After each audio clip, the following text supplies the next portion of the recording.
আবার একটা ছোট্ট মিনি ব্লগ নিয়ে তোমাদের সামনে চলে এসেছি আমি, মৌমিতা। তো আমার নতুন ও পুরাতন সকল বন্ধুকে আমার তরফ থেকে অনেক ভালোবাসা। কি বলো তো, ডিসেম্বর মাসটা হচ্ছে ঘোরার মাস। হালকা হালকা ঠান্ডা থাকে, তবে এবারে হালকা ঠান্ডা নয়, খুব ঠান্ডা পড়েছে। আর বাচ্চাদের স্কুল ছুটি থাকে, এক্সাম হয়ে যায়, তো তার জন্যই ঘুরতেও বেশ ভালো লাগে। তো আজকের চলে এসেছি নন্দনে। তো এসে মানে এটা আমার ফার্স্ট টাইম আসা, তো এসে দেখছি দারুণ। মানে কলকাতার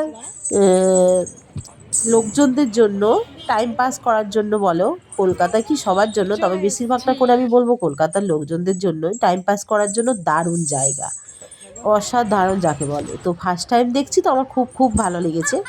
তো তারপরে দেখো এদিকে চলে এসছে এই যে মোহরকুঞ্জ পার্কে। তো এখানেও বেশ গাছপালা, ফুল টুল সব কিছুই ছিল, কিন্তু সেরকম করে ভিডিওটা করতে পারলাম না। তো তারপরে বেরিয়ে যাব, আবার নন্দনের ভেতরে চলে এসেছি, কারণ এই দিক দিয়েই বেরোবো। তো এটা সন্ধ্যা হয়ে গিয়েছে, আলোগুলো জ্বেলেছে, কত সুন্দর লাগছে দেখো। আর কত লোকজন, মানে বেশিরভাগই মনে হচ্ছে আমার দেখে এখানকারই মানুষজন। আর এইটা দেখো কি দারুণ লাগছিল দেখে, তো আমি ভাবলাম একটু ভিডিও করি। তো ভিডিও করা নিয়ে আপত্তি থাকলেও কিন্তু আমি জোর জবরদস্তি করেই করি, কারণ ভিডিওটা আমার খুব ভালো লাগে বা ভালোবাসি বলতে পারো, বা তোমাদের সাথে শেয়ার করেও আমার খুব ভালো লাগে। আর এবারে হচ্ছে বেরিয়ে যাব।